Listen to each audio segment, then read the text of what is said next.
Hello.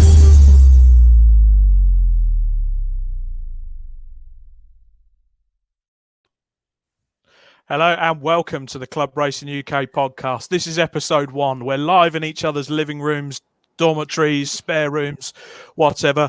I'm here today with Ian Waterhouse, Nick Holmes, Stefan Marsh. We're going to talk some random rubbish about club racing, hopefully give you guys some different stuff to talk about other than this bloody virus. Right, so I'm Robert Lewis. I've raced myself in the classic touring cars, 2 CVs, and I help out in Club Racing UK when I can. You boys want to introduce yourselves then, or shall I just do it for you? No, I can talk first. I just want to say, first of all, bingo. So, yeah, my name's Nick Holmes. Obviously, if anyone, you've probably seen us on the group before. The head honcho as such, the bearded wonder, as people call me. But, yeah, here for our first ever episode. Yeah, Stefan's turn now. Hi, I'm Stefan. Obviously run Club Racing UK with Nick as well. Not head honcho, and I'm not a bearded wonder. Also raced an enduro car last year. And his slightly camp sidekick. And you are Ian Waterhouse, aren't you? I am, boys. Yeah, it's a pleasure to be here. Ian Waterhouse from MySupercar. Of course, we are working with you guys to help you broadcast the podcast as well, and live streamers all over the place. So, it's a pleasure to be here, fellas. Excellent. Okay, boys. Well, we'll start off with Stefan and Nick in this podcast. Boys, I want you to tell everyone watching at the moment on the live screen, what is Club Racing UK? What's it all about? Heading over to me then. So we set Club Racing UK up probably 2 years ago. It was mainly to set up an area for all club level racers, give them a platform to share their pictures, share their antics, share their videos, look for advice, not just racers as well, companies, photographers, all of those kind of guys. Really just wanted to pull them all into one place, and then really wanted to help promote club racing as a whole, because I'm sure all of us would agree, even the guys watching as well, that some of the best racing you'll ever see on a weekend, even better than the likes of the BTCC, definitely better than Formula One, is held at your local racetrack on a weekend by us weekend warriors. So, and it kind of took off. It's taken off pretty well, I would say. What do you reckon, guys? I think it's done pretty well. I think Steph's been working just as hard as yourself, if not a bit more. Always working harder than Nick. It's not hard, is it, boys? I mean, definitely in the past year or so, in terms of the paddock, which is the feeder group that you guys sort of have members chat about various topics in, it's certainly grown to quite an extent, hasn't it? Oh yeah, definitely. Well, we got 1,600 members now, and they range, as you say, from racers to companies, even guys like Ian, who we met in Enduro KA last year. Who's, even guys like Ian. Even guys like him. Well, that moves us on quite nicely then to Mr. Waterhouse. So, Ian, can you tell us a bit about MySupercar? Tell us a bit about your background and how you've been involved in club motorsport so far.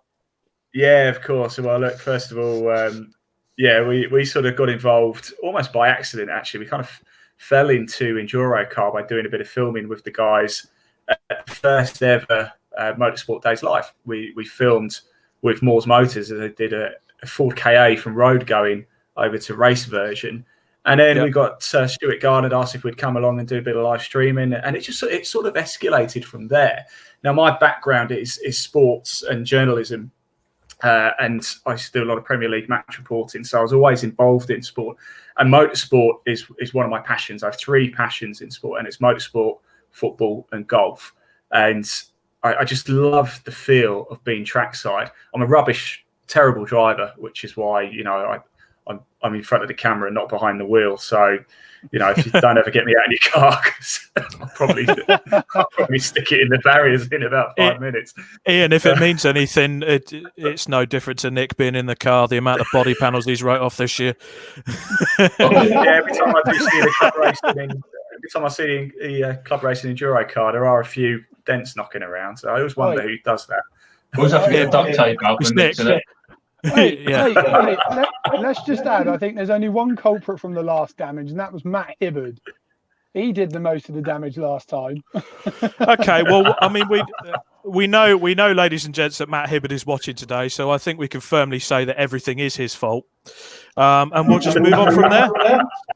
Yeah, we'll seal that one up right there, I think. Okay, so at that point, ladies and gents, I hope we've got lots of people watching or are going to listen later on. The plan for this, I've always wanted to do a podcast. So I approached Steph and Nick at the Autosport show when I worked on the Club Racing UK stand with them. And I thought that this would be one way that we could all get together, talk about club racing. It's a sport we all love. We're all passionate about it. And we all do it on a weekend, spend all our hard-earned money and break a lot of things. I wouldn't say it's hard-earned money. So what this podcast is going to be about, we've started it off quite quickly with the help of Ian and MySupercar. Obviously, in the current situation, everyone's sat about, everyone's a bit nervous about everything. So what we're going to do, we're going to talk about the club racing that's happened last year. We're going to do some reviews.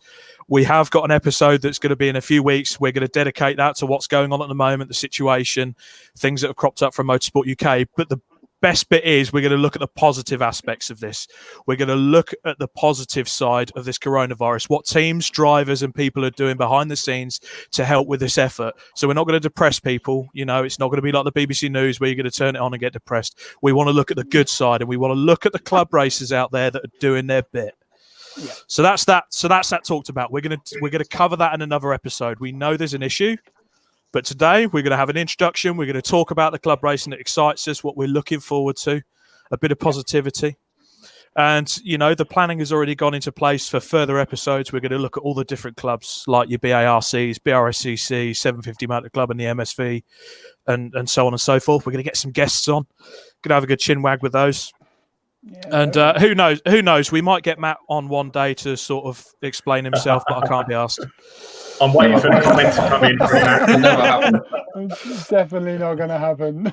So flowing on from that, ladies and gents, I want to look into a bit of an overview from last year. And unfortunately, Club Racing UK decided, for whatever reason, to get a Ford KA and race it against about 30 other Ford KAs. What happened, boys?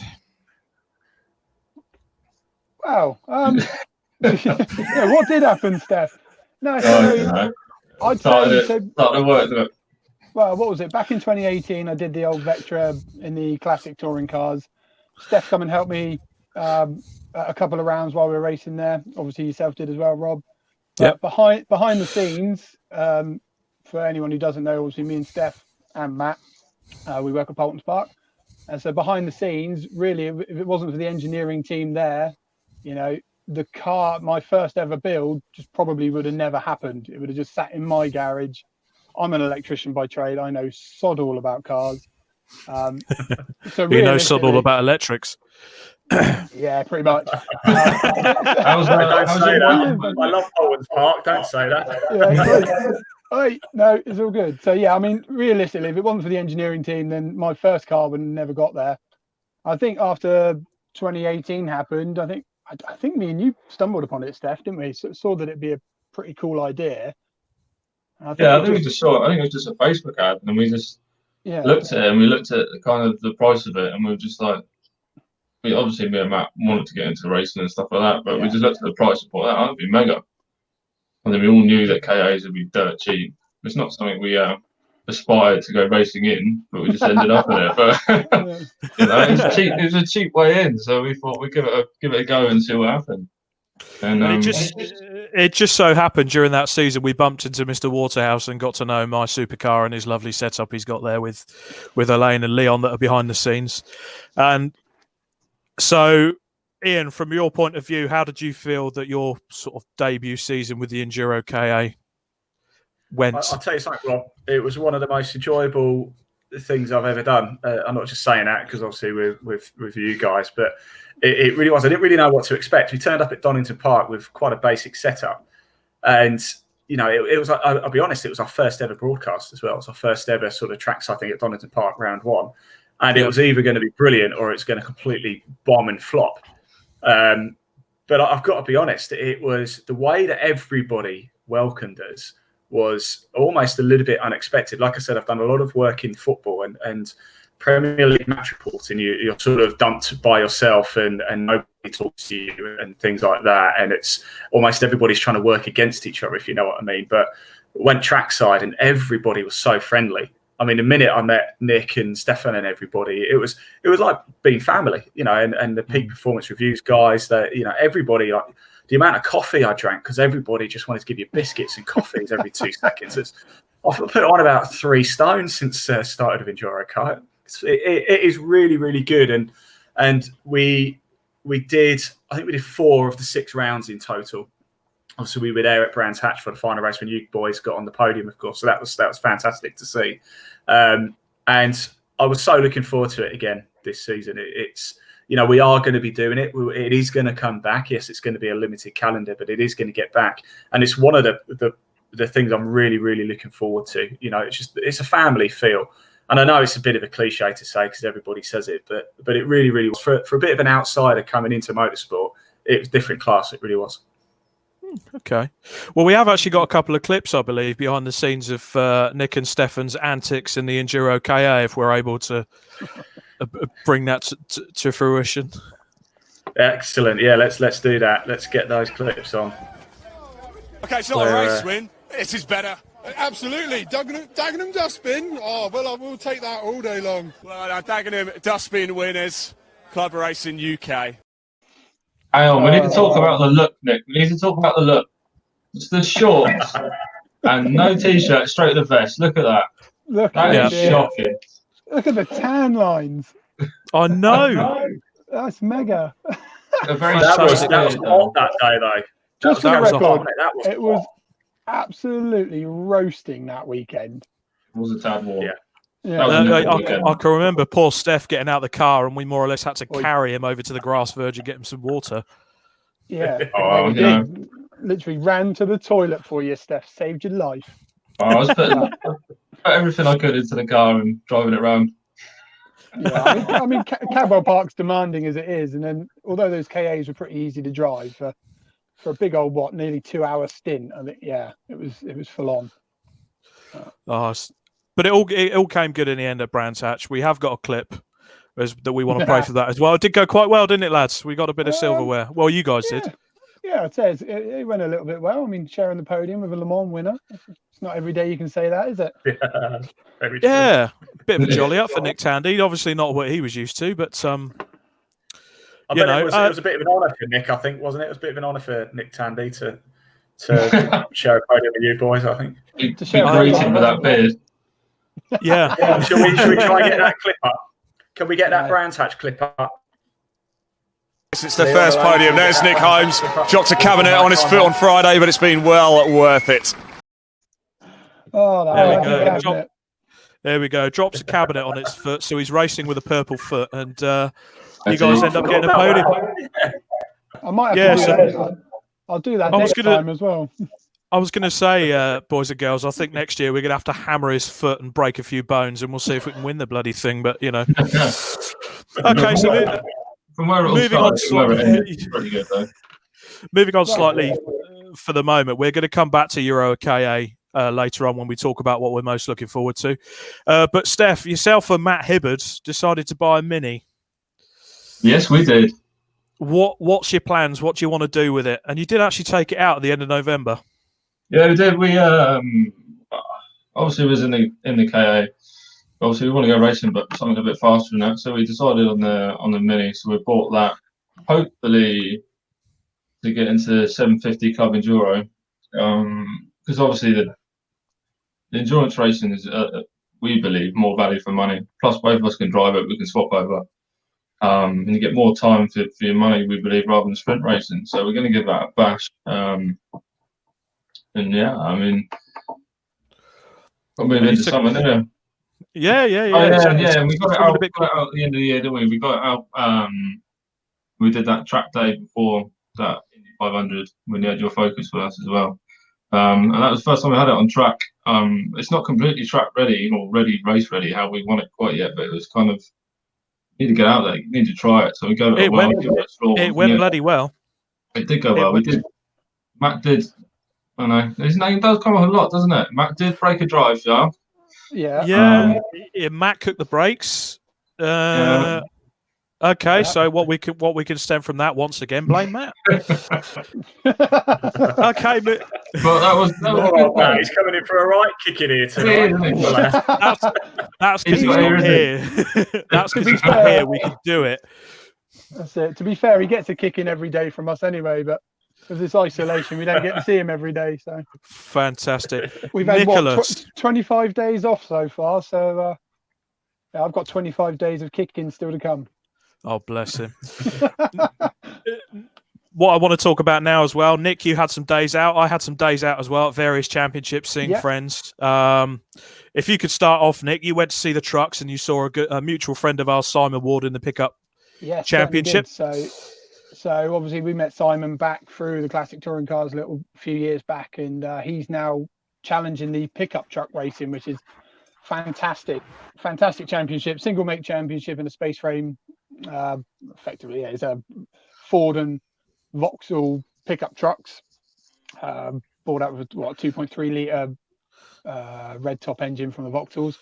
So he was kind enough to invite us along. I think it was actually the final race on bonfire night or fireworks night. Yeah, because Bark normally do the bonfire night at Brands Hatch with the British Truck Racing, don't they? Yeah. So you had the pickups, silhouettes, the little legends, and then you had the British Truck Racing class 1s and 2s, which is a massive mega spectacle. Go and see it. But it's really nice of Simon to invite us along. Great family vibe there, and I mean, I've got to say the whole package that follows the British Truck Racing, just from my point of view, the support races that go with it. You've got that sort of silhouette pickup truck and the legends that go with it. It's just good close racing, and I don't get why it's not advertised. Obviously, if it's an MSV track, it's absolutely advertised to death. Yeah, and I think Bark have got something bloody good there as a package, as well as the BTCC. Definitely. Yeah, I mean, to be fair, it has that kind of vibe about it. It's not just your average club level race weekend. You've got loads of different truck clubs there. You've got monster truck displays and drifting, and it's a proper show. It's one I'd highly recommend going along to see. So, but then at the same time, you've got a club racer like Simon. He won the pre-93 championship in a Vauxhall Astra GTE. Can then step into a pickup truck in a high profile, not as high profile as a touring car, but it's a high profile series, and he's competitive, and it's close. The times are very close. I think even one of the races he had pole position for the race. So it was good of him. So and they all lap within a sort of second or two a lap as well. It's literally nose to tail all the way. Some fantastic passing, some brilliant overtakes. Yeah, It sounded awesome. Yeah, you had a day out with the CSCC at Thruxton as well. How was that? How did that go? Obviously, Thruxton's our local, or as close to a local as I can get. Still an hour and a half up the road, but we got in contact with Scott Locke from Autotech Motorsport, and he was kind enough to get us some tickets. So me, Emily, and Isla, we all went along for just a day out. Really, no pressure of a race weekend, and we went to check out and see what the CSCC had to offer, and some fantastic racing, some good old like classics. You had the tin tops. They had like a 30+ car grid with a 2-litre tin top class, like Clios, 206s. Guy we know was racing in it as well. But they do long 45-minute stint races and like driver changes, or you step out, you step back in, and you go for it again. So like Steph was saying with 750 Enduro, you kind of get more of a bang for your buck than a quick 20-minute sprint race as such. So it was a really good turnout. Saw a poor little classic Porsche absolutely smash the smithereens. I felt sorry for that bloke because that looked incredibly expensive. I'll see if I can find the picture after this. But it was a good one as well. It was Steph's gone off the toilet. There's a surprise. He's gone for the first break of the podcast. One step, you lost 10 minutes. He's no camel, that lad, is he? No, definitely not. I need a bigger bladder, I swear. Yeah. But the CSCC, generally, it was publicised last year that the CSCC has got massive grids, and it does work. Yeah. So I think that was published in the Autosport magazine, wasn't it? That some of the best. Some of the best grids out there, and like I say, you had the tin top series. I think it was Future Classics as well. Yeah, easily 30+ cars on the grid. So, which is what we want to see. You know, I think it's in our script this evening to talk about grid sizes and what's been happening. But there's nothing worse than going to a weekend or even seeing a weekend from Facebook and stuff like that when you see like 4 cars turn up or 6 cars turn up. It's a bit. Yeah, again, we'll cover this. We'll cover this one later. Yeah, that's it. I won't delve too far. From my personal point of view, I had a day out with the Bark Saloons. It's a series that I was due to be racing in this year. So Andy Johnson and co invited us down just to have a look around, see some old friends, the likes of Jeff Windsor, Damon and co that I used to race with in Pre 05, Craig Langley. So they're part of the Bark Saloons, which is quite an open series, obviously run under the BARC. 2 classes, Class A for anything above 2 litre, naturally aspirated and turbos. And you've got the 2 litres and below category, Class B, which is what I'm going to be running in. Sponsored by Uncle Luke's. So it's the Uncle Luke's sign and sticker shop, Bark Saloons. And it's for something that's so open, it was good racing. It was, still good racing because you had battles all the way down the grid. Yeah. Good. And that's what I want to see. I'm worrying about him. Yeah, see, he dipped out for a bit. He's back. Well, his chair's back. Too much limelight for him. Yeah, he's downloaded too much LimeWire. It's just infected. But yeah, I mean, I thought the Bark Saloons was good. With developing my car, obviously, I haven't said much in the introduction, but I plan to race this year. But I'll cover that later on in the series we're looking forward to segment. I want to move on to Time Attack as well. I had a day out with Solar Motorsport up at Alton Park. It was a good day out. Phil Neal and Kimmy Harmon of Solar Motorsport invited me up just to have a look around. They've got a lovely Noble. I think is it an M10 or an M12 that Ben Robinson drives, and drives it very well. Second in the Clubman class overall last year, which is a good effort from him. You've got Gareth Broadbent, who was running in the hot hatch class, I believe, in his turbocharged Fiesta ST, and that went bloody well as well. And again, I believe he finished second overall in the hot hatch class last year, or maybe third. Either way, it was very close in the hot hatch class, and it was one of those. I did go into it with a bit of trepidation because everyone thinks our Time Attack is just a big qualifying session. Okay, it kind of is, but the pressure is still on. Yeah. It is. Definitely. And I think the way they do the point system and the way everything's done, if you make a mistake, if you slip up, it will cost you. During the day, it will cost you a championship. But I was made to feel very welcome. Some lovely cars down the grid, including an old Alfa Romeo 155 that looks absolutely spot on. Oh, he's back. Oh. Stephen Marsh is back. To my box. Put the camera down. I can see up your nose. just quickly though, while we're on the subject of the Time Attack, Rob, is certainly something like, again, it's something we'll cover more of in future episodes. But you're saying about a lot of people say motorsport's incredibly expensive. Time Attack is so easy to get involved in because you can pretty much race with nearly a standard road car. I believe you don't even need a race license. So more or less, yes. More or less, yes. So I think we'll do some more featuring on it for anyone who is we do. I mean, I do plan to do an episode on it, and I haven't spoken to Phil yet. So if you're watching, Phil, we're probably going to get you on as a guest on here to have a chat. But what it is, you have anything from a run what you brung class, so you can literally turn up, pay 200 quid, and they basically give you full grid slots during the day to go out and set a fast time. You get timed, and you can sort of compare your lap times. You don't get trophies. That's 200 quid though for the track time you get. You can't sniff at that, and you're part of a sanctioned event. You're part of an MSA event. That is sensational, isn't it? Yeah. I mean, the only downside, what I'd say, just from a personal point of view, the only downside is it would appear that to really get recognised and get trophies, you have to enter for the full season. You can't just go in, do one round, and jump out. Otherwise, you don't get a trophy. You could turn up as a single round entry, blow everyone away. I believe Ben Rushworth did at Brands Hatch a few years ago, but he didn't get a trophy out of it. He doesn't need any more bloody trophies. Of course he doesn't. He's a bloody good driver. He's probably got a bookcase full of trophies at home, bless him. But that's a slight downside of it. But on the flip side, you have to look at it from the organiser's point of view. It's maybe an encouragement. If you're going to go for it, go hard, enter all the rounds.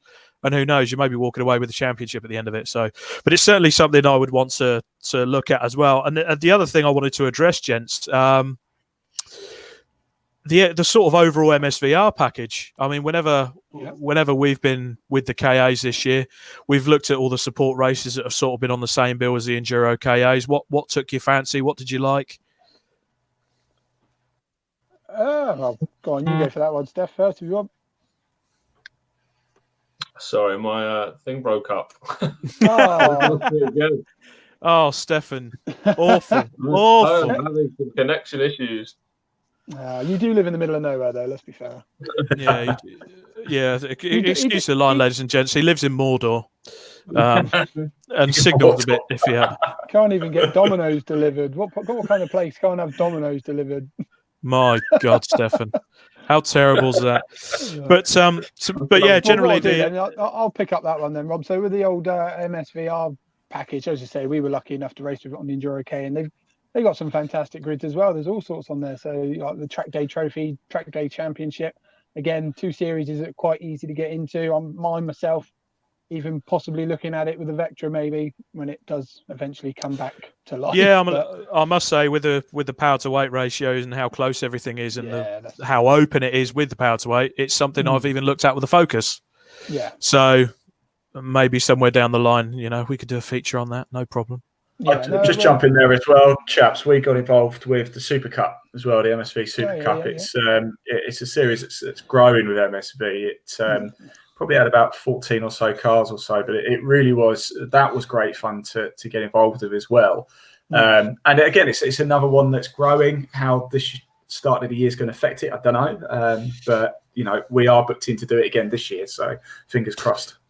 Yeah, and again, there's some quality cars and drivers in there. At Brands Hatch, it was quite good fun watching Graham Crowhurst in the BMW. Normally races with the 750 BMW Car Club, but he turned up and had a ding-dong race. I can't remember who was in the silver M3, but I was very impressed watching his driving. And, G&M Motors have got a couple of lovely cars in the Super Cup and the Track Day Trophy, a couple of Seat Leon TCRs. So that's sort of the upper... they're spending quite a lot of money on their cars to race at club level. But if you've got the money, why not? Yeah. But there's nothing else. There's a bit of everything in there, isn't there? It's not. Yeah, and you've still got the old Seat Leon FR Cup cars. Yeah. That you could buy fairly cheap nowadays and run in that. There was about 3 or 4 crossovers as well, haven't you? I remember on the Saturday it was Darren Mangos was racing in the Super Cup and won his class. And then the next day, he was doing Enduro car. Oh, really? Well, you always get a few drivers. I can't remember how he got on, but well, he didn't come third, did he, lads? He didn't come third, that's for sure. Oh, dear. Right, so we've covered the paddock area in social media, but I just want to ask you both now about the companies that have sort of come on board with Club Racing UK and really done their best to help everyone out. Help the club racer out and help our members out. Yeah. God, Steph. Or did it break up again? Oh, it broke up again, Steph. I'm sure Nick's got a list of all the companies that are on board, but all we can do is thank them. I mean, the whole idea of it was to try and obviously help the racers and help the club. So with all the companies on board that have offered the discounts that all our members can get to help them save on their race fees and their products and everything is absolutely mega. That's the whole idea of it, really. I mean, we're all here trying to help everyone save some money to go racing. So yeah, that's it. I mean, there's no denying motorsport's expensive. You can't pick up a tennis, It's not like picking up a tennis racket where you can just go and smack a ball about and away you go. No. Motorsport is expensive. There's no darting around that. But we have quickly learned since being involved, you don't have to go to the top-notch places to buy the most expensive gear to go racing when, there's companies out there that can offer the same stuff or, cheaper stuff, but it's still MSA, FIA approved, and it will still get you on the track. So, and it's not necessarily the price that means you have the best product, is it? No, exactly not. Exactly that. You're still going to be sat in the car with the same guy that sat next to you with all his Gucci gear. You're still sat next to him. You're still racing, and you're still covered by the same safety standards. Exactly that. So, I mean, not just with the race gear and stuff like that. We've got Ian helping with the exposure. We've got Uncle Luke's with sticker companies. We've got Racing Mentor. Jess from Racing Mentor. Jess I was about to say, obviously helping with the finding of sponsorship, that kind of stuff. Chris Pratt, All Square Wrap and Ride. He started up this year, and he's doing very well. Yeah, so we've the aim would be hopefully in the years to come, we'd like to be able to have every single nook and cranny and avenue in motorsport that someone could benefit from covered by our discount scheme of some way, shape or form. Fantastic. Well, I think what we'll do in the later episode, we need to cover all of these companies that are helping us. Yep. So I'll put that into place. So if you are listening and you haven't got a mention, don't worry. We're going to make sure that we feature you at length so that we can tell people properly what you do, what you can offer, and how you can help everyone, especially. And then at the start of 2020, lads, somehow we ended up at a large exhibition centre in Birmingham at the NEC. Yeah. At the Autosport show. I still don't know. I still don't quite know how that one happened. That was it started off with a WhatsApp I received from Nick Holmes going, "Do you fancy helping on a stand at Autosport? We might have a spot." It started off the year before. We was all at Autosport, and me and Matt were getting our kit to go racing in UK, and me and Nick stood there thinking, one day it'd be awesome if we actually had a stand here. And then 1 year later, we had a stand. Yeah, that was it. It took us 1 year. But yeah, so basically, Steph, you didn't muck about. No. Anyone who knows us, should know by now we don't muck about. We mean business. So as Nick does, sends it. Yeah, licks the stamp and sends it. No, so I mean the club was born from an autosport show anyway, so that's the bit that gets me, is the fact that I come away from an autosport 1 year just thinking, where is the club level stuff? And as we now know, because of the getting involved with organising your own stand there, it's bloody expensive to exhibit at autosport, and so you can see why the clubs that we use, that we go racing with, you can see why they're not there. And it's criminal, really, that these guys have to pay so much to be at a show. I mean, we were fortunate enough that the organisers liked what we're about. They like what we do. We've got 1,600 members now in the paddock, so we just approached everyone, really, offering them a decent package. And I think we had 8 race cars on a stand next to the Formula One stand. So and it was varied as well. I mean, we had the Gen 3 Coupe Cup car with John Winter bringing that down. We had Rick Walker, who's going to get a mention later on as one of our ambassadors with his Mini Cooper. The Track Attack Race Club had 2 cars there representing 2 different championships that they run. Alex Sedgwick and the Clio was there. The Vertex Motorsport guys, and Majestic were there with their 2 cars, a C1 and an MX-5, 2 completely different areas of club racing. But again, it gave them a platform to go, right, here's what we do. Yeah, and that's it. I mean, that's what we're about, isn't it? It's giving people that platform, and we'll certainly be looking at doing more shows eventually when we're let out of the house. Hi, Ian's wife. That was Debbie, my wife. She's saying sorry. She wants a shout out. No, but that's another thing we'll be looking to do with the club is going to events like, hopefully, I mean, me and Steph have been talking to organisers of the BTCC, circuits, shows like tracks or Castle Coombe Spring Action Days, things like that, where we can take our members, give them a spot to show off their race cars. Everyone loves race cars at a car show. It's just another way that we can get club racing to people and show people how accessible it really is. Fantastic. Quite a fine way to end that, actually, because it was quite a good experience apart from a drunken night, obviously, but the less said about that, the better. Don't know what you mean. Exactly.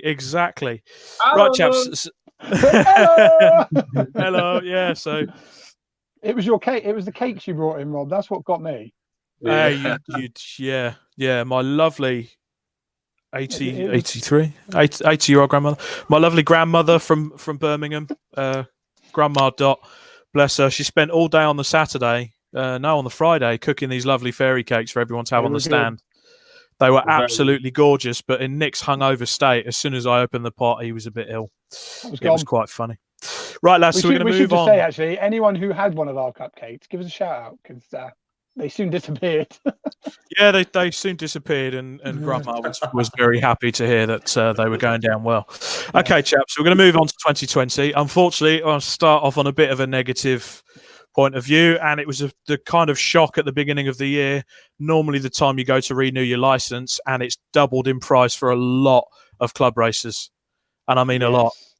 So the national and what is now Interclub Class B, National B, because I'm too bloody tight to pay for a National A license, more or less doubled in price. You just like having a novice sticker, that's all it is.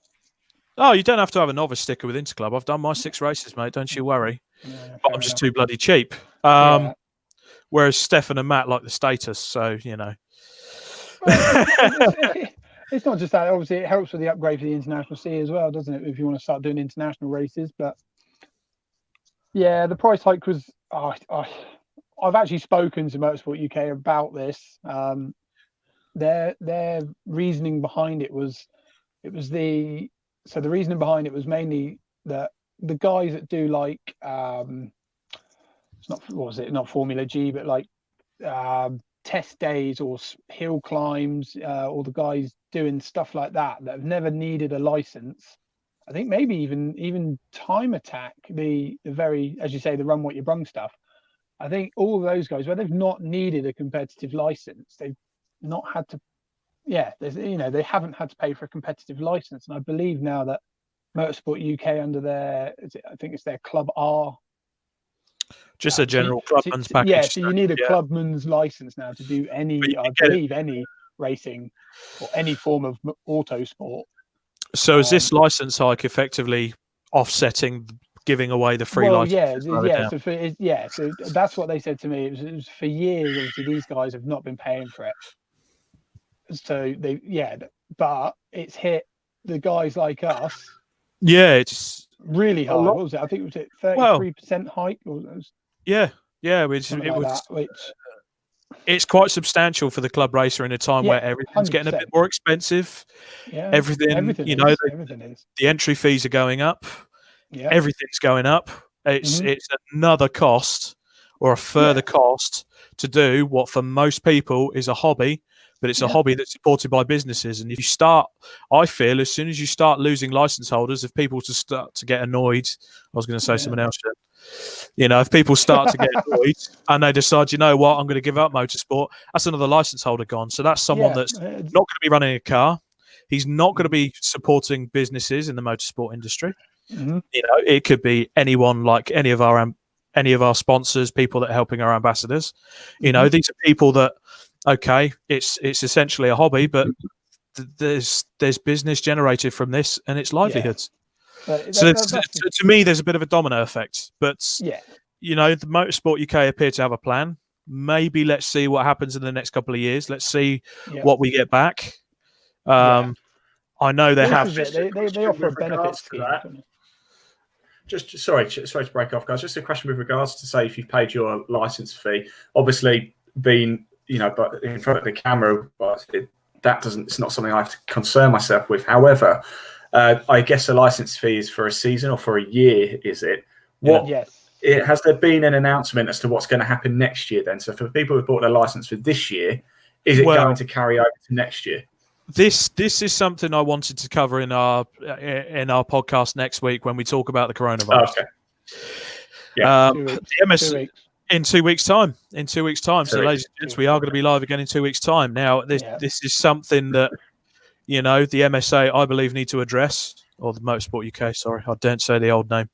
It's something that needs to be addressed, and it's something that people need to be a bit considerate towards the other members. And there's a couple of good ideas sort of been in general conversation with other people that have been in the industry for a long time. They've put some ideas to me, and I'll be putting those across next week for you guys to comment on. So we'll move on. The general feeling discussion in the paddock, guys, wasn't that good, was it? No, I mean, we've got a controversial bet for them, though, Rob. Yeah. We're talking like, I don't know, 50, 60, 70 quid, something like that, yeah? That's what we're talking about. Well, it's part of club racing, mate. It's happened. It's got to be out there. Obviously, they got new liability insurance and stuff that they had to sort out, which obviously takes a bit higher. The race to get better protection from insurances and stuff like that. But the bigger gripe we got to worry about is test days. Yes. Come on now, a test day, £70 for an extra driver on a test day. Wow. I think £400-500 for a test day is still like. Yeah. But I know, but when there's a team of three of you going, you can warrant the 300 quid for the test day or whatever. But when you got to then pay £70 extra for a plastic band around your wrist. Oh, you are just stirring that pot there, Stefan. You got to stir it. Just make a note here. Stefan's soon to be banned by the MSA. Okay, we'll move on. No, but look, in all seriousness, it's something we should say, that this podcast is going to be for you guys. So obviously, if you have a view or something you believe isn't right, or something that is right, something that is being done well, get your feedback to us, and it's topics we can cover in the weeks to come. So we now know Steph's is test days. It's not just that. I mean, we're talking a small hike really on the license fee, or what you want to call it, a license holder fee. I mean, it has gone up, I get it, but there's bigger things. I think whenever you put motorsport next to a product, suddenly it's double the price. I mean, when you talk about a wide-angled mirror, they haven't got to be as expensive as they are. They just are, because it's motorsport, and they can. Yeah. No, that's very true, and that's where you have to look and find for the companies that are doing it a bit cheaper to help out the club racers, which is hopefully where we step in, chaps. And just a note on this as well, guys. If anybody is watching this and they do have a question, please do comment. We can see a large bulk of them that are coming in. So if there is something you want to ask the boys, please do comment, and we'll get it out to you guys. Except for Matt Hibbard. Matt Hibbard, you're not allowed to say nothing. Ban him. Right. Another thing to discuss, chap, over the winter before the corona hit, we had several championships move. And it appears a majority of them moved to the MSV. Now, just off of my list, we have the Classic VW Cup, which I believe, Nick, you've got a statement from Ian Fowler, the coordinator. So lovely bloke. I will just freeze my camera a second. You should still hear my audio, hopefully. So I spoke to Ian earlier on. Obviously, he used to run with the Bark and whatnot. So since being conceived in 2015, the Classic VW Cup has strived to give the VW racer a competitive place to race, with the series evolving year on year. 2020 sees it join the MSVR roster, teaming up with the Project 8 Racing and the ever-popular TTRS series. So we've always seen ourselves as fulfilling the shoes of the original VAG trophy. As they ran with the MSVR, it feels like that they are coming home. Fair comment. Yeah. Fair comment. I know for a fact that, Ian, the coordinator with Classic VW, he's a lovely bloke. Yes. He works bloody hard behind the scenes, and it's a series that's quite close to your heart, Nick, as being the series you made your debut. I made my debut in, actually. I think we posted a picture up earlier on of it. Me piloting T-Mole's Mark II Golf. It was, beautiful. I love it. Raising times. It was good fun. The other thing to note, chaps, Track Attack Race Club have moved to the MSV. Normally, they were sort of a bit of a nomad, and they would turn up on various grids. So, Tony, I believe you've been speaking to Tony Hunter about that. Spoke to Tony Hunter earlier on about it, and exactly that. I mean, there is clubs out there, as much as we mentioned the Bark, the MSV, the BRSCC 750. There are still clubs out there that, obviously, the bigger groups still have gaps in their race weekends. So the smaller clubs like Track Attack buy up those slots. And speaking to Tony earlier on, he just felt the Track Attack needed a little bit more exposure and a bit more equality as such. Instead of just being given the leftover slots, Track Attack have got themselves into a position now where they want more for their drivers, their members, and their fan base. So yes, they obviously followed the same route as the VW Cup, and it's undeniable, isn't it? MSV are a powerhouse. So yeah, fair play to them for joining the MSV. The one thing you can't fault from MSV, they promote their series and their championships bloody well. Yeah, absolutely. You cannot fault that. They really get it out there. Yeah. And again, it's a topic we will cover is the fact that there is clubs out there that promote their racing, and fans will hear about it. A weekend leading up to a race at Silverstone, for instance, or Brands Hatch, it'll be in the local papers. And then there's just other clubs that they just fall short of it, and they keep it closed in. They still have good grids and whatnot, but I believe there's lots of people missing out on the fun factor of a race weekend. So yeah, I mean, other notable series to have moved, the Clubman Series Championship has moved to MSV as well. The Clubman's. There's a pattern writing here. There's quite a lot of people moving to MSV. The Clubman's as well is one of those championships. Ben Edwards, the former British touring car and the F1 commentator, BBC F1 commentator. He used to race Clubman's very successfully, and it's a very unique series. They're quite good fun to watch those guys go, and I think the move's been made for them to just have a bit of a change and to get a bit more PR to up the grids. Alfa Romeos as well have gone to the 750 Motor Club from the BRSCC. Unfortunately, it seemed to be one of those grids in the past few years that was struggling a little bit. I did note a couple of times, as well as the BRSCC Porsche series. They were often grouped on grids together because they were just struggling to fill their grid slot. So we do hope, as with any club series, that they do get their numbers up and get racing. Yeah, I mean, again, it's one of those, isn't it? People go off and start their own race series because they don't necessarily feel that a certain race series is being run how they would like it, but it dilutes what's out there. I mean, in some aspects, you get championships that they go off on a tangent but thrive. They take the main fan base with them. But yeah, maybe something needs to be done more to try and keep championships and series together. I don't know.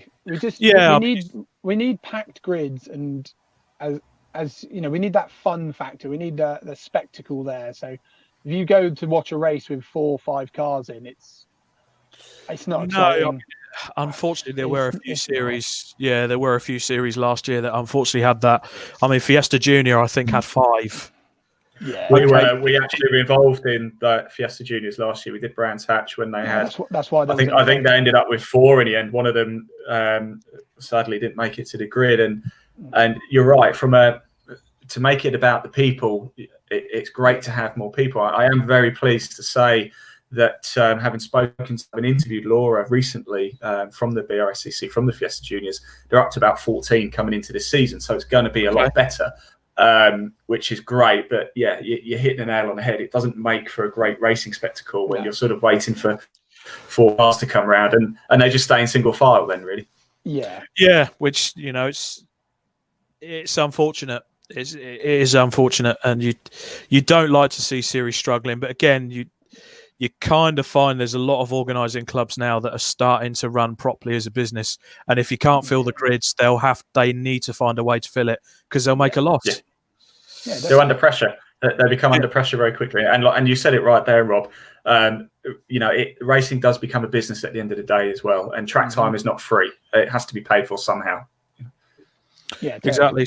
So we are seeing a lot of clubs streamlining. I mean, I noted obviously the Porsche series merged together, the 750 All Porsche Championship and the BRSCC series merged together. They're going to run as the All Calm Porsche Trophy under the 750 Motor Club. The Classic Touring Car Racing Club, who I used to race with, they've dropped the Pre-05s for this year. Unfortunately, that started to struggle a bit. It's a series I used to race with. It's a shame to see it happen. It looks like they're pretty much merging the 93s and the Pre-03s together, which is a good, they've shared grids for the past few years. So, and I know the 93s, Andy Sheraton's been working very hard to get drivers back on the grid there. And there's some lovely cars that have registered to turn out for that, which is good. The 66 and the 83s have had reasonably strong numbers as well, which is good. and Boss and Thunder as well.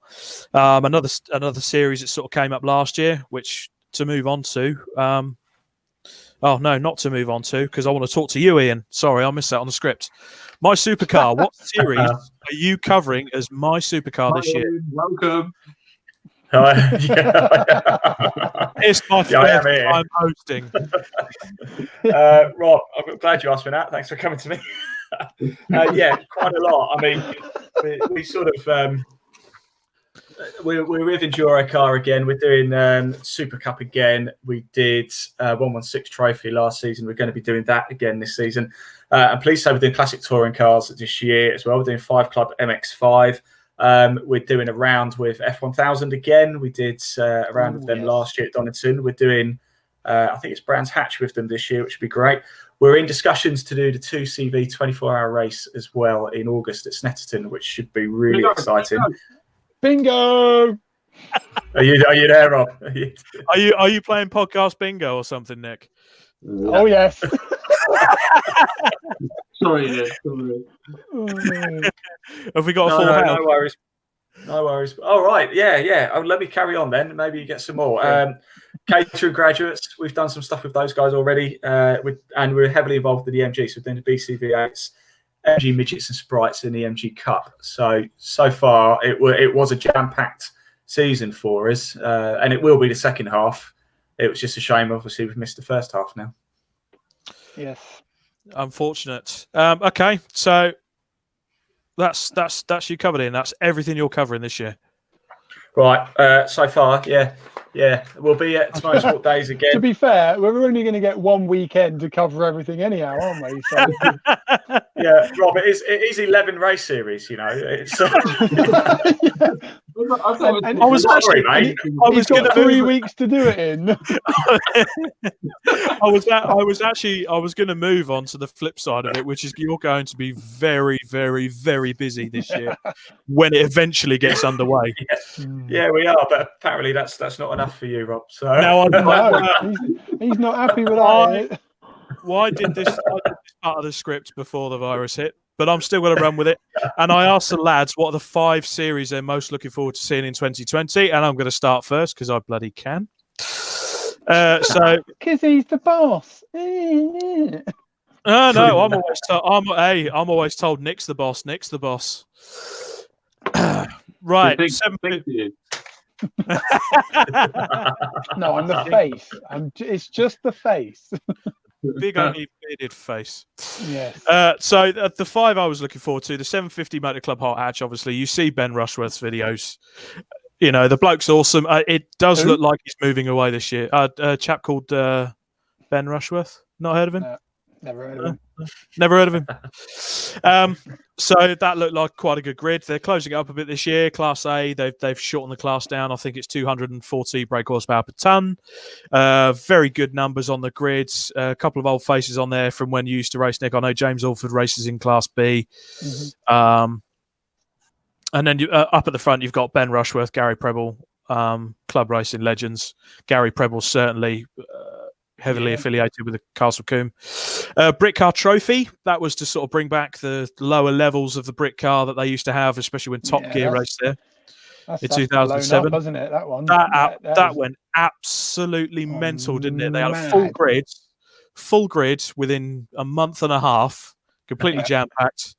And we're talking I think it's 40 plus cars, isn't it? Something silly like that. 50 cars. I think it's about 40 cars to fill 4 different classes, including a support race at the World Endurance Championship round at Spa. Unfortunately, that's been cancelled, but it has been moved, I'm told, to August 15th. But it's one of those we'll have to go back and keep checking on that. We'll follow it every day. Number 3 was the Track Attack 206 Cup. It's a car that I looked at on our stand at Autosport, John Lord and co. And it is literally, as a series, it's cheap and cheerful racing, as far as I'm concerned. I think we did the research, didn't we? And I think it actually works out. It's probably the cheapest series for anyone to get involved with. I believe John and Paul were saying to us, I think the car owed them about $3,000, I think it was, if that. And then Yeah, then all you need is your gear and go racing. Race entry fee. Yeah. So yeah, $3,000 for a car. There's a podcast in that, chaps. There's a podcast in that. The top There is, 10 actually. cheapest race series, isn't there? There we There are. is a podcast in that. Let me just make a note. Ian's not getting the sack.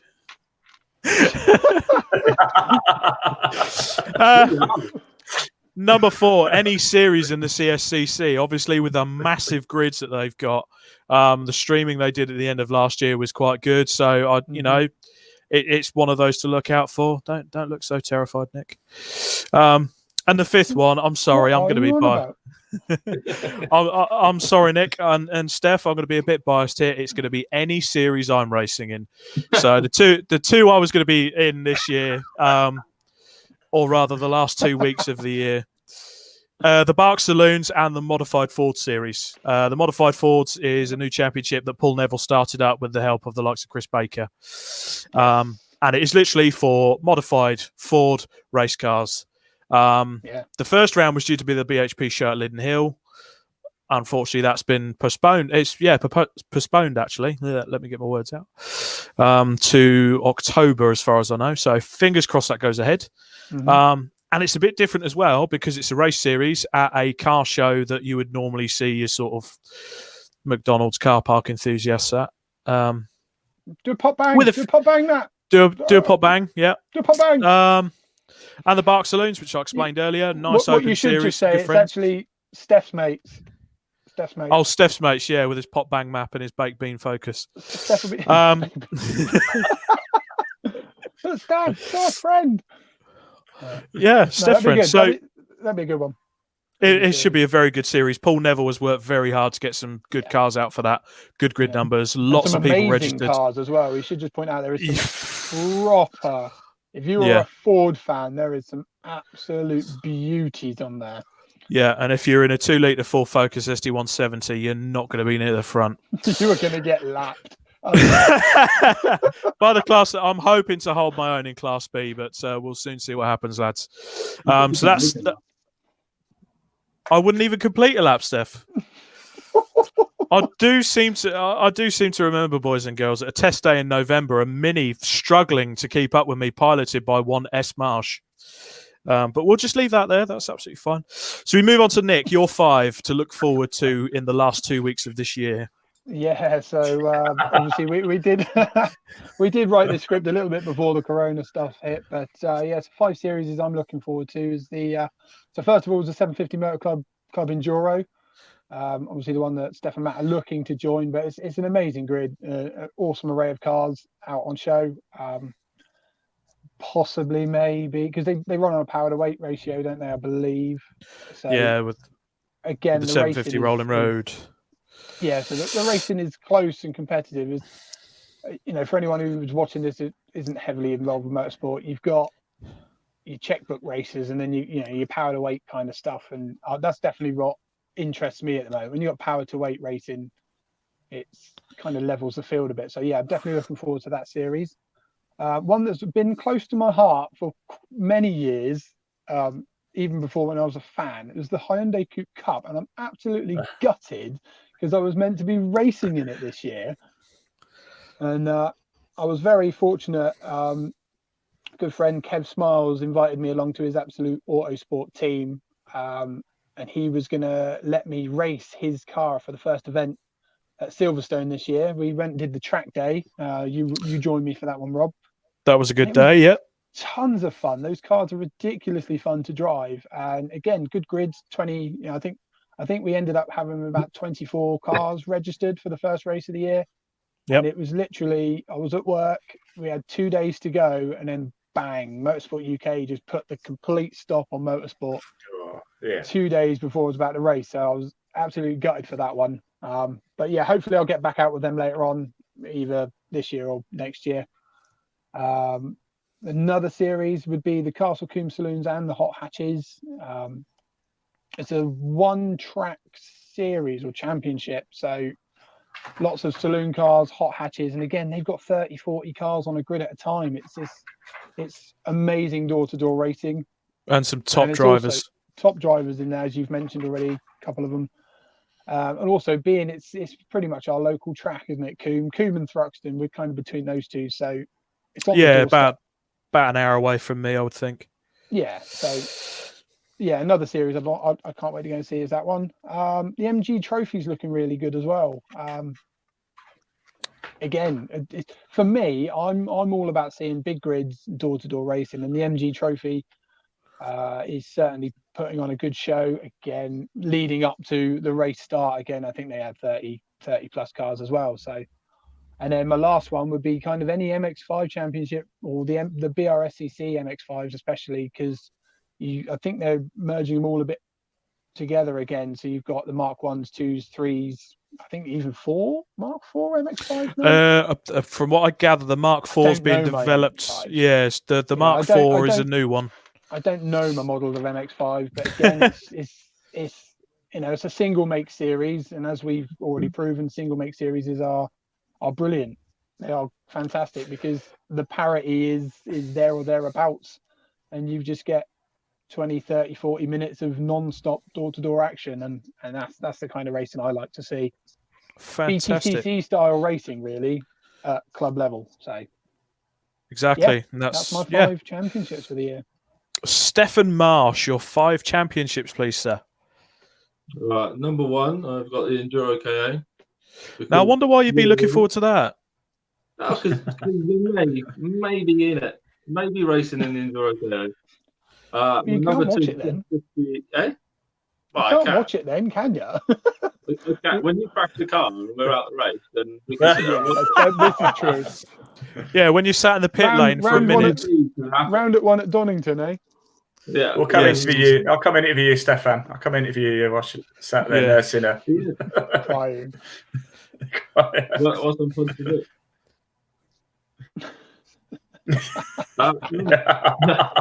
Number 2. Again, the 750 Club Enduro. His name is Nick. It's good grid. I like the sort of format, the layout, and obviously, hopefully, we're going to be entering that soon in the Mini. The better luck. Number 3 was the Hyundai Coupe Cup. Only because Nick's in it. I want to see him crash Kev's car. Oh! I'm not joking. Same thing, single series. That wasn't just nasty, a load of belt. That was hook, line, and sinker. That was Number 4, Barks Balloons, because where are we? Over there. Rob's going to be in it, so we can watch him break down every lap. Prick. I see a pattern here as well. I see a pattern here. Is there a pattern? That's why I'm looking forward to the Club Enduro, really, to watch Stefan absolutely get wiped out in the Mini. And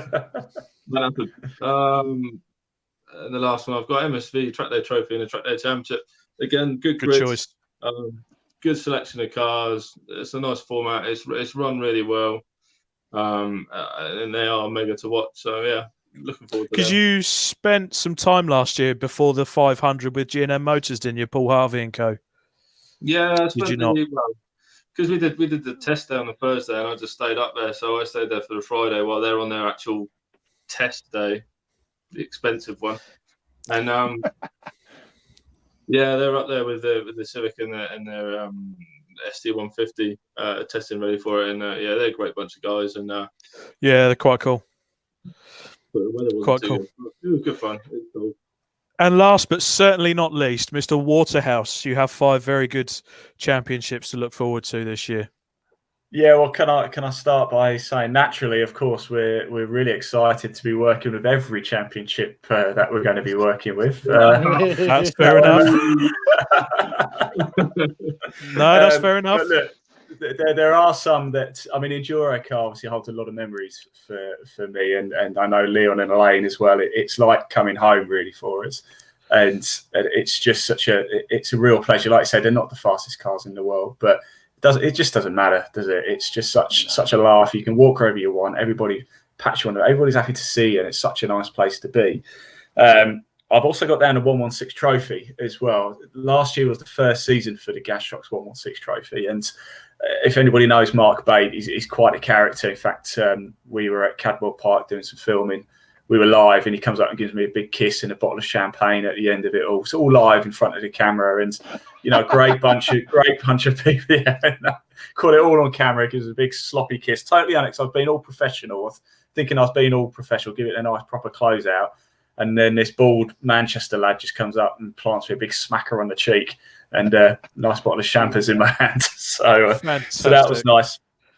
We're doing the classic touring cars as well, which is, for those that I love my cars from the 90s, and my dream car, believe it or not, my dream car was always a Vauxhall Cavalier, would you believe?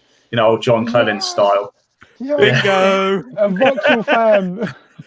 I must have been the only 10-year-old who dreamt about having a Vauxhall Cavalier, But yeah, I'm particularly excited about, mate, the car's going to be evolved now. It's going to be absolutely, you guys obviously know quite well, but they're going to be absolute weapons, aren't they? And I can't wait to see those. Yeah. Particularly the M3s and Co up front, but you've got the Rover Tomcats and everything starting to come back in, and it's certainly a very classic retro grid. I love it. Yeah. Can't wait to get with those guys. I've got the Catering Graduates as well. We've done some stuff with those already. In fact, actually, it was when Nick, you were doing the Hyundai Coupe at Silverstone. We came down to see you as well with you guys. We were there with the Catering Graduates doing a bit of filming with those guys and Ian Payne from PT Sports Cars and those boys.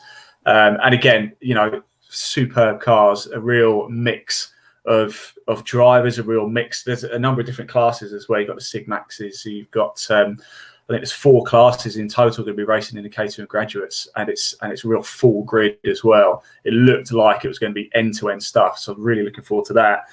And we're heavily involved with MGs this year as well. Got the BCV8s, the Midgets and Sprites, and the MG Cup. I'll put down the MG Cup, but to be fair, all of them, we're looking forward to all of them. I know they're doing the BCV8s and the MG Cup run at the same weekend, so we're kind of coinciding with those. So I was kind of looking forward to a bit of an MG feast. My first ever car was a Rover, so there's a bit of a connection. So that's why I'm looking forward to that. Fantastic. Didn't get very far in it then. Just head gaskets and whatnot. I ran it about 6 months and it blew up. Come on. You can't mention Rovers without that. Drive to the shops, head gasket. Drive to the shops, head gasket. If anybody drives on the York to Scarborough Road, there's still a Rover 214 by the side of the road somewhere. You can have it. Is that where you left it? What'd you do? Just get out and walked away? Well, what could you do? Just the bloody thing wouldn't start. No. I think that's the automotive way of rage quitting. Yeah. We know all too well about that right now, don't we? With the sim racing, with the sim racing. But again, that's to be covered in the next podcast. Yes, yeah. In 2 weeks' time, ladies and gents. So we move on to the Club Racing UK ambassadors for 2020. Now, obviously, it's a bit shortened. We announced this is Autosport, but we have Dawn Boyd, Rob Wellham, Patrick Steele, Rick Walker, and Mike Bland. So those were the 5 that were picked. I know you guys were quite excited about these guys when the applications came in. Yeah, absolutely. There they are. There they are. There's all the names. Hi, everyone. We haven't forgotten about you, honest. No, for anyone for anyone who's obviously doesn't know what we're doing, obviously our background is trying to help racers out where we can. About midway through last year, I thought it'd be quite a good idea to maybe try and get a bit more of a closer relationship with particular drivers, and hopefully we've been quite fortunate. Like, sponsorship's quite a big talk, but we're fortunate enough that we've got a big enough audience and a big enough following and stuff like that. We can approach companies and be like, look, we can give you quite large exposure over a single driver, if that makes sense. So yeah, I thought it'd be a good idea to get we'll go with 5 drivers this year, and then get a load of companies on board to help us out with them with the things they do. So I'll give a shout out to the companies that are helping us this year. We've got Uncle Luke's Sticker Shop, we've got Motivate Media, Racing Mentor, Hawk Motorsport, some company called MySupercar. Don't know who they are. Never heard of them. Slip and Grip Automotive, All Square Wrap and Ride. We've also got Corbeau, and we've got Driven Racing Oils. So the idea is we will pull us all together and use all of our resources to obviously help the drivers with their products, Jess with her sponsorship, Driven Racing Oils with the lubricants for the race cars and stuff. But it's going to hopefully work the other way, that the drivers will help promote all the companies, and then we'll do all the exposure side of it. So we're kind of hoping it will just turn into a big old whirlwind of awesomeness, really. Unfortunately, with the current situation in the world, it didn't get off to a great start so far, but we will go racing, and so hopefully we'll all learn a thing or two and do it again next year. So fantastic. We did get the chance to catch up with Dawn Boyd at the Autosport show as well. Yes. So that was quite good to see the lovely VW production GTI Spec Mark V Golf on the stands. Did an interview as well, which was reasonable. Yeah, you hosted it, so it's all right. Well, yeah, it's reasonable. Rick Walker and Mike Bland have been out testing as well. Mike Bland's Peugeot's looking lovely. Yeah, so fantastic looking car, that 306. But then, unfortunately, COVID decided to strike. Which is unfortunate. But so that's our Club Racing UK ambassadors. I think what we're going to do in the future is, for the future podcasts, we're going to look more into them, what they do as a day job, what they get up to, what they race in, and what their aspirations are. That's it. We'll get a bit more personal with them and the companies as well. We'll get the likes of Ross, Chris, Rich from Hawk, and everyone on board just to see what they do as well. So. Yeah, and that's the thing, ladies and gents. It's what this podcast is for. We're going to basically stand here with a script and ramble on about club racing. Hopefully, you guys can get involved as well. So I believe afterwards, the plan for myself, I've been researching how to set up a podcast and put it on the likes of Spotify and Apple Music and co. So I know. So the audio from this, hopefully we're going to download it, get it onto some podcast websites somewhere and publish it. Yep. And we're going to be aiming to do this every 2 weeks on a Monday, 7 p.m. sharp. The Club Racing UK podcast in association with MySupercar. So leave any comments in the video underneath. Absolutely. That's more or less it from me, gents. What about yourselves? Yeah, I don't think. I've got one thing. Go for What's that, Stefan? We have started a new competition. If you follow us, then you know that every now and then, normally on a rolling thing, once a month, we do a competition for our members. So to become a member, go to the website. It's either, is it 20 quid for a year? Or £20 for a year or £2 a month for our membership. So our competition for this month is a £100 gift voucher from HRX. So if you want to be in a chance to win that, just become a member. It's really easy. You can win it. Yes. And fantastic. Also, with that membership, you will be enrolled to all our discounts that we offer. We've got over 40 companies now, and you'll also then just keep rolling on. So the next competition, you'll automatically be enrolled in. And you'll also get priority posting as well for things like Instagram and Facebook. And one thing to remember, every single penny of your money gets invested back into Club Racing UK. Yes, definitely. The more people who invest, the more cool stuff we can do. Guys, if somebody wants to join Club Racing UK, where's the best place to go do it? So to become a member, best place is www.clubracinguk.co.uk. That is where you can sign up and become a member. Fantastic. So we've got the website, we've got Instagram, we're on Facebook, we're across social media. And YouTube. Check out YouTube. Yeah, YouTube. I know Nick's been working hard on the YouTube. So all videos I'm trying to get over to YouTube as well. Fantastic. Yeah. Well, that's about it, gents, for the end of this podcast. Thank you. We've done episode 1. We've done episode 1. Thank you very much. If you have been listening, thank you very much, boys and girls. Thank you very much to MySupercar Productions, Ian Waterhouse, yes. Always a pleasure. Elaine and Leon. Elaine and Leon behind the scenes as well, working hard. That guy. Thanks for being boy. What was that? Yeah. Oh, yeah. She's still out there. I think she's afraid to come back. Did you lock the door? Yeah. He's locked the door. Stay out. But this is going to be us for the next few weeks. This is a podcast that's going to keep on rolling on. But certainly during these uncertain times, we will be doing these podcasts full of information. And there they are. There's the production team. Oh, there you go. Oh, he's gone. There's Leon. He's decided to join. Oh, he's gone. There you go. So there we go, guys. Thank you very much. I've been Robert Lewis. We've been Stefan Marsh, Nick Holmes, and Ian Waterhouse. This is a Club Racing UK podcast. We'll see you in 2 weeks' time. See you later, guys. Cheerio.